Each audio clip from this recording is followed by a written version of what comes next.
Hey, welcome back to Turntable Guy. I'm back at it here. Reno is almost over.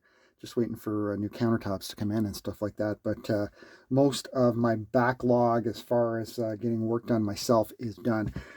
So we're back at it, looking at tables. This is the first one that came in. I'm not going to do a complete on this one just because I have a video for an SL23. If you have one of these, Technics SL23, I'll link it in the description and you can go back and have a look at that.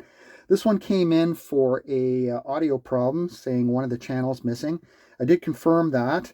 Did a multimeter test, checked all the cables all the way back right into the head shell, and everything was fine. When I put my test cartridge on it, it was fine. So we know there's a problem either in the cartridge or in the collar here where the head shell screws into the tone arm. So I also have various, I'll show you what this cartridge is. It's one of these Shure, it's a T4P cartridge, a P-mount, which goes into an adapter. And then that goes into the half-inch cartridge, which mounts in here.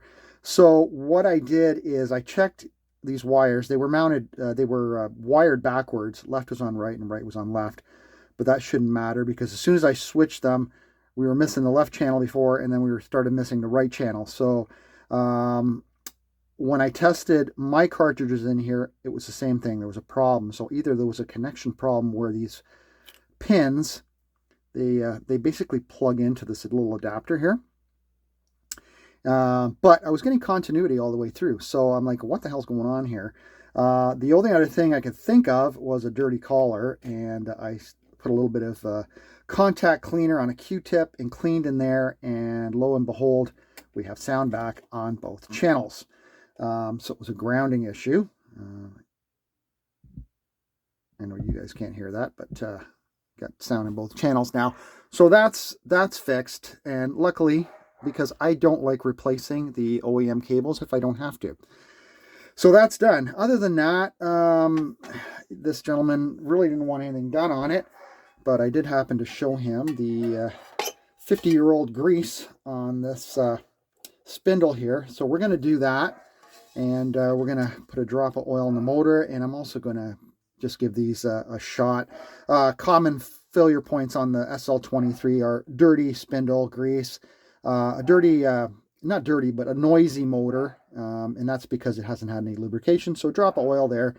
Clean the pitch controls, okay, with a little bit of deoxit or whatever other contact cleaner you have, and clean the speed selector switch. This is a failure point as well because it doesn't get moved very often, so it needs to be exercised in order for this to function properly. So those are the major points of pain on an SL23.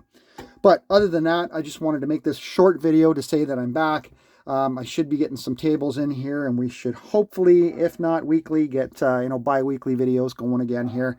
Get the channel moving, and then hopefully in New Year we'll get lots of turntables in. But other than that, thanks for tuning in. Hopefully we'll get one posted. I'm gonna hope by next weekend. Today is December the 1st, so hopefully by December the 7th we'll get a video up. Anyway, guys, thanks for tuning in, and look forward to making a lot more.